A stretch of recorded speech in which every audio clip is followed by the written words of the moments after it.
Really? So another aspect of all this that I'm trying to raise awareness about is that we're actually running out of coal in all of the coal-producing regions except for Wyoming and Montana. And I started to look at this last fall, and I was shocked because supposedly America has 250 years of coal at present usage rates, and actually almost all the coal-producing regions have peaked or in decline, including Utah.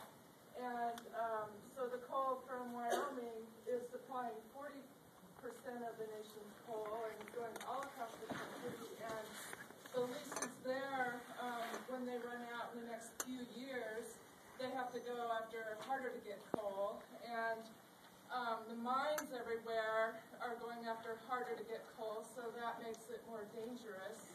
So this is a whole other aspect that needs to be understood. And what I learned, what I came to realize is that we have to, for this very reason alone, just totally ramp up as fast as we can the implementing of the renewables, just to have electricity in 20 years. Thank you. Thank you. I had a question on a more personal note. What brought you both involved, you both get involved with this issue? Did someone from West Virginia contact you and talk to you about this issue, or did you see a news story? Or I think that, in short, from my point of view, I've spent the last 30 years working on environmental issues, starting high-tech companies and making films and teaching, actually. And so it's an issue, the general notion of how we're going to manage power into the 21st century and the set of consequences, health, economic, and political, has long interested me, but a story that had an emotional core and that could be the spine in which you could actually tell a bigger story was a little hard. I was struggling to think about exactly how to do that. And Bobby, who spent a great deal of time in West Virginia, his father and father and uncle were, played big parts in the life of West Virginia. The 1960 political campaign obviously was centered in part, or at least decided in part, in West Virginia. Has spent much of his professional life helping people in these troubled places, including West Virginia. He wrote a very powerful book about the extraordinary shift in ecological protection in the country, and that was taking place in the Bush administration called Crimes Against Nature. And the work that he did in that, and combined with the courage that these local activists were showing on this particular mountain, combined to make at least the story for me.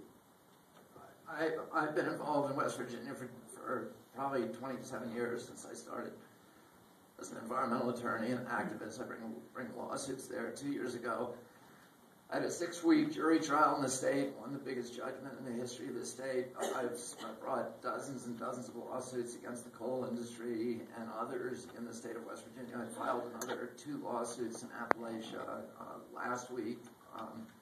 So I've been involved. My family was deeply, as Bill mentioned, involved in the state. In fact, Governor Joe Manchin's father was my uncle's campaign manager during the 1960 campaign in the state, and my father was deeply involved in the state. We, were very conscious that we had a link to the state of West Virginia when we were kids. President Kennedy would never have been president if it weren't for the miners in West Virginia. When he started running in the state because of anti-Catholicism, he had a 13% favorable rating in the state. And they spent a lot of time in the state, my father and my uncle and his brothers. And the miners came around and gave him West Virginia, and it persuaded the country that a Catholic could actually be in the state with the least number of Catholics and the reputation for the highest anti-Catholic prejudice. That a Catholic could be elected. And if he hadn't won that state, he would never have been president. And my father went back to the state consistently after that and fought strip mining. When I was 14 years old, he came back and talked to me at length about what strip mining was doing to the economy in the state, about how it was breaking the unions in the state and leaving poverty behind. This was the richest state in the country in terms of its resources, but the 49th poorest because of the corruption that corporations have brought to that state. And so it was a natural place for me to get involved from the beginning. more questions, please. Yes, sir. So I have a question for Bobby just on the level of communication. I think the thing that was most striking to me in the film is when you sit down in the cafe with the coal industry rep, and he's already got his talking points laid out before he's even met you. How, with all of your training, how do you go about communicating with people who, for all intents and purposes, already know what they're going to say regardless of what you tell them? Well, you know, I do about 60 speeches a year in red states to Republican audiences. And I've done this for many years, and at almost every one of those speeches, I get standing ovations. And what I figured out, I've given a lot of thought to that, and I write about it in my book. And what I have thought for many, many years is that, you have people like Bill Haney, who are, just paid shills for the industry, and there's nothing that's going to change their mind. H.L. Mencken said something else. He said that it's almost impossible to persuade a man of a fact when his salary depends on the non-existence of that fact. I don't think you're ever going to persuade Don Blankenship that global warming is real, or Bill Haney that mountaintop removal is damaging to the mountains. But most people are just getting bad information. And I think my experience is that 80% of Republicans are just Democrats who don't know what's going on.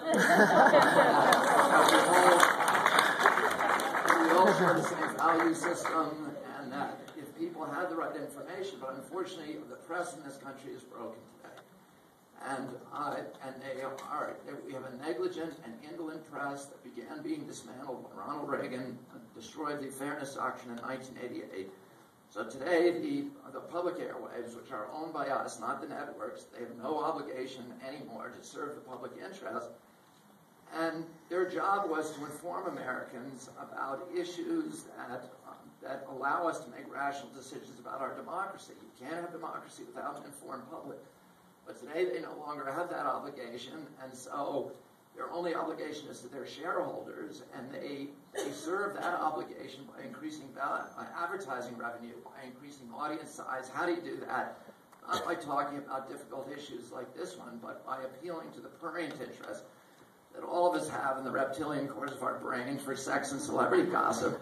So they give us Lindsay Lohan and slow emotional decline of Britney Spears. And we know a lot about Michael Jackson and Tom and Kate and Brad and Jen and Brad and J-Lo and Brad and Angelina. But very little about global warming. And we're today probably the best entertained and least informed people on the face of the earth. And you cannot have democracy very long if you don't have an informed public. And, Jefferson said that. All of them recognize that. And that's what the real danger is. Besides the Citizen United case, the other big threat to our democracy is the devolution of the American press.